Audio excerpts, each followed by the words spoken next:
Assalomu alaykum do'stlar.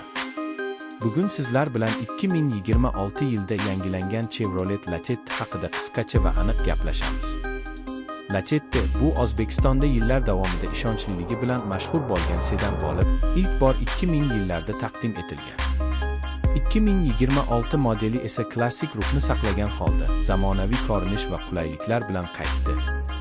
Tashqi dizayni ancha yangilangan. Old qismi zamonaviy farlar va chiroyli panjara bilan jihozlangan. Kuzov chiziqlari esa silliq va dinamik.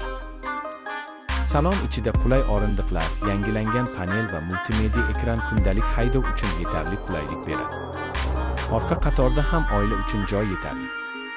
Texnik jihatdan Lacetti tejamkor dvigatelga ega bo'lib, shahar va trassada sokin va barqaror yuradi. Boshqaruvi yengil, osma qismi esa mahalliy yo'llarga mos.